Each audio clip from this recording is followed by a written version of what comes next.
O Ministério Público do Estado do Piauí, gente, vai investigar a família da menina de 11 anos que foi violentada e ficou grávida pela segunda vez em Teresina. Paulinha, retoma essa história pra gente, por favor. Vamos lá, eu vou trazer um pouco dessa história. A gente está falando do caso de uma menina, como o Paulo trouxe, de 11 anos, que ficou grávida pela primeira vez em 2021, após ter sido violentada. A família optou por não interromper a gravidez e a criança nasceu em setembro do ano passado. Aí, nesse ano, gente, a menina foi novamente vítima de violência sexual e está grávida por uma segunda vez. A nova gravidez foi descoberta na última sexta-feira, quando uma equipe do Conselho Tutelar levou a menina para realizar exames em uma maternidade em Teresina.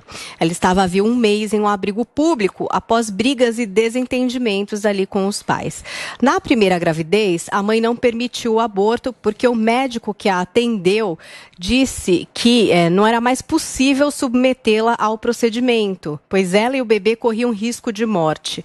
No caso dessa segunda gravidez, a mãe disse à reportagem que é contra a interrupção porque entende que aborto é crime e que ela pode criar o segundo neto. Lembrando que a lei brasileira permite o aborto no caso de estupro e risco de morte para gestante, que considera-se aí estupro de vulnerável, né, já que ela é menor de 14 anos. Bom, de acordo com o Conselho Tutelar, a menina e o pai manifestaram a vontade de interromper a gestação conforme possibilita a lei. O caso está sendo investigado pela Polícia Civil do Piauí, que avalia se houve crime de negligência dos pais e das autoridades em relação ao que aconteceu. A Defensoria Pública do Estado do Piauí também está acompanhando esse caso e diz que vai ajuizar uma ação com pedido de medida protetiva para essa criança. O processo, por envolver um menor de idade, tramita em segredo de justiça. A Ordem dos Advogados do Brasil Seccional Piauí defende que uma banca médica avalie a possibilidade de aborto no caso dessa menina de 11 anos. E aí a gente tem um outro fator também a se levar em consideração. Por ela ser menor de idade, a criança ainda é representada pelos pais. Segundo a Ordem dos Advogados do Brasil na Seccional Piauí, além da Comissão de Defesa dos Direitos da Criança e do Adolescente, o caso também será acompanhado pelas Comissões de Direitos Humanos e de Segurança Pública, que devem acompanhar os trabalhos do Conselho Tutelar, do Ministério Público e da Vara da Infância, prestando assistência aos órgãos e à vítima. O presidente da Comissão de Defesa dos Direitos da Criança e do Adolescente, o Rogério Rodrigues, disse que essa é uma situação complexa que envolve 3 crianças, em uma família desestruturada, tanto como núcleo como financeiramente. Ele defende que médicos e psicólogos avaliem minuciosamente se a criança tem condições, tanto físicas como psicológicas e emocionais, de continuar a gestação. O Ministério Público do Estado do Piauí disse ontem que vai investigar a família da menina de 11 anos pela segunda vez. A promotora, que é a Joselice Carvalho, a coordenadora do Centro de Apoio à Infância e Juventude, afirmou, inclusive, que o Ministério Público não se omitiu na primeira gravidez da menina e disse que todos os mecanismos para a proteção dela foram acionados. O Ministério Público vai apurar se houve negligência da família, visto a recorrência do abuso à criança, e a promotoria vai avaliar ainda se a menina tem condições de voltar ou não a esse seio familiar. A possibilidade de realização de um aborto legal será avaliada pela Vara da Infância, com acompanhamento das equipes técnicas e de apoio. Que triste, hein, Paulinha? Nossa. Pois é. O que você achou, Zoe? Não, é muito triste, né, Paulo? Espero que essa menina tenha aí o acompanhamento psicológico, tenha todo o suporte, já que da primeira vez não teve, né? Porque é um absurdo essa história, essa menina que sofreu esse abuso. Até queria perguntar se tem na matéria, Paulinha, se eles ficaram sabendo, se a polícia descobriu, as autoridades, quem foi esse abusador, quem foi esse ser, pelo amor de Deus, nojento, que fez uma barbaridade como essa, e se está preso, porque eu vejo muito nas matérias que as pessoas batem nessa tecla de tem que ter assistência médica e tem que investigar a família, mas eu acho que o cerne da questão está em quem é o estuprador, que divulguem a cara desse ser humano, se é que dá para chamar de ser humano, que para mim isso aí é tudo menos um ser humano, que coloquem atrás das grades, que a justiça seja firme em relação à condenação, desse ser que eu repudio e que qualquer pessoa de bem repudia. Então, expor o abusador, porque eu não vi nenhuma matéria, nada a respeito disso, sabe? Ah, não, porque vão investigar a família. Sim, tem que ver se a menina tem condição de ficar nessa família, se foi negligência da mãe, se a família está envolvida, claro, mas discutir leis eficazes mesmo para combater a violência, né? Esses abusos aí em crianças. Por exemplo, o Bolsonaro, quando era deputado, tinha um PL a respeito de castração química. E agora o Eduardo Bolsonaro, seu filho, retomou essa pauta no Congresso. Que tal a população se unir, ir nas redes dos parlamentares e exigir que esse PL seja colocado em pauta? Discutir formas eficazes que, de fato, vão resolver esse problema para que menos crianças e menos mulheres sejam submetidas a esses abusos. Porque, infelizmente, no Brasil, a gente vê que sim, tem muita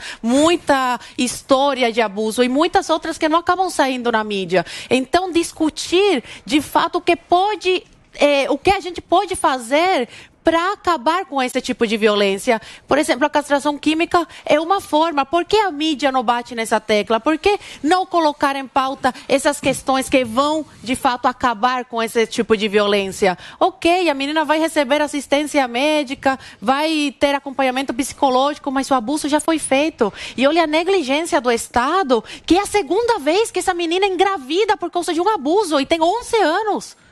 11 anos. Está atrás das grades esse abusador? É a pergunta que fica. Com certeza deve estar solto. Ô Paulinho, você acha que a castração química é solução mesmo para esse caso? Eu não tenho todos os elementos do caso, propriamente dito. Queria até perguntar aqui algumas coisas para vocês, que talvez tenham informações que eu não tenho. Eu estava acompanhando com atenção o que a Paulinha estava dizendo. Ela foi estuprada uma primeira vez, engravidou... Teve o bebê. Isso. E agora foi estuprado uma segunda vez. Isso, Paulo.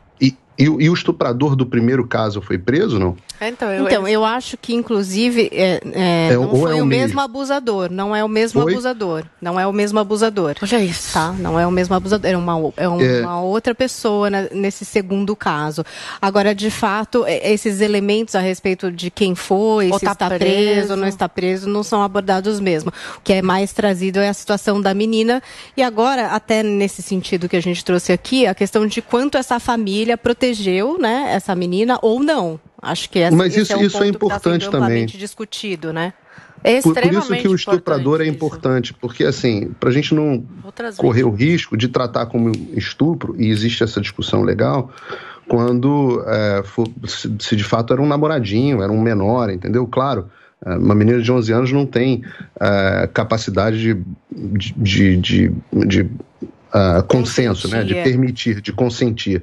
Não tem capacidade de consentimento. Mas um menor, se for da idade dela, um pouco mais velho ali também não tem capacidade, pela definição legal, de cometer estupro, então também não é estuprador. E eu não estou dizendo que não. Eu só estou dizendo o seguinte: vocês me perguntaram a minha opinião sobre o fato, se eu acho que castração química é ou não a melhor medida. Eu preciso saber quem é o autor do que está sendo chamado de estupro. Porque se for um menino de 13 anos... que estava lá com a namoradinha dele e transou com a menina de 11, eu não vou defender em sã consciência a castração química desse indivíduo. Aí a gente tem que discutir sexualização infantil. Exato. A discussão caminha para numa outra direção. Então, eu tenho muita cautela na hora de opinar sobre temas que eu conheço apenas um pedaço, e principalmente quando esse pedaço é um recorte da mídia, porque eu sei qual é a agenda setting aqui. Eu sei que a mídia está querendo cada vez mais discutir a questão do aborto, de jogar a questão do aborto para discussão, sempre usando casos extremos para desensibilizar a população nessa direção. Então, eu navego nesses mares com uma certa cautela, que eu acho que nós devemos ter. Castração química, se o sujeito tiver 30 anos de idade, 25 anos de idade, 20 anos de idade que seja, talvez castração química fosse uma ótima solução para esse caso. Se for um menino, Não. Então, eu estranho, né? Porque a menina deve saber quem a estuprou. Ou foi um daqueles casos que a menina estava andando na rua. Eu acho que sabe, sim, Paulo, mas como é aquela história, né? Por ser menor, muitos dos detalhes do caso permanecem em segredo de justiça. Então, sempre mas tem aí, esse ponto para a talvez gente poder analisar como você está dizendo essa questão. Mas nesse caso de castração química, é um assunto que me interessa muito, porque, de fato, o estupro é um crime que assombra mulheres de todas as idades e de todos os espectros sociais. É um fantasma mesmo para todas as mulheres.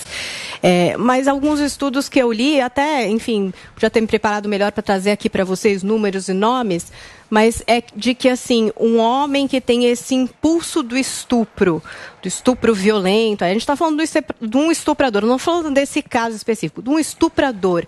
E quando ele passa, por exemplo, uma castração química, ao que parece, não é sempre que você neutralizou o problema desse infrator. Muitas vezes ele acaba traduzindo essa violência e esse tipo de comportamento para outros ilícitos que geram também violência. Então, assim, se fosse resolver isso, né? Se fosse um consenso, olha, de fato, o estuprador é só sexual e aí a gente neutraliza isso e realmente isso não se repete na sociedade, seria confortante.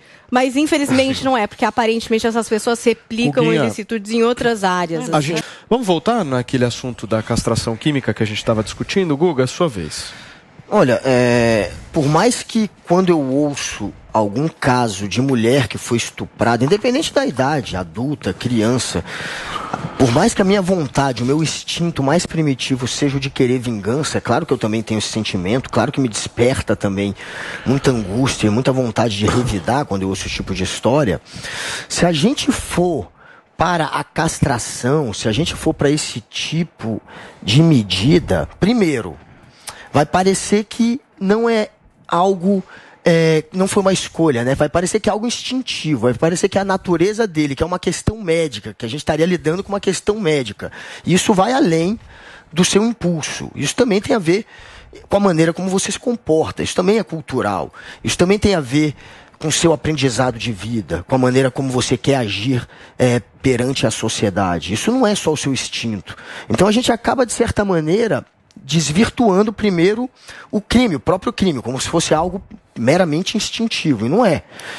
E depois que ir para esse tipo de medida, eu não sei se tem a eficiência. A Paulinha já trouxe esse dado de que muitos desses acabam cometendo outros tipos de crime violentos.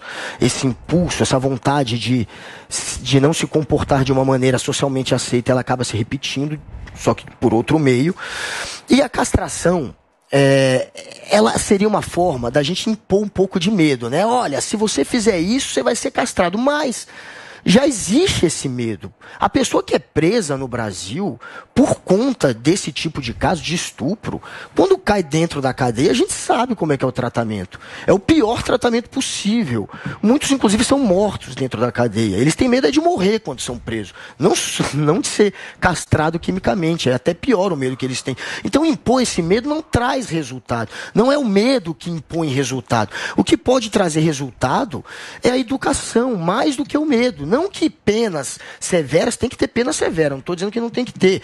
Não que pena também não sirva para evitar. Mas não vai ser o medo da castração, porque o medo de ser preso como um estuprador no Brasil é pior do que o da castração química.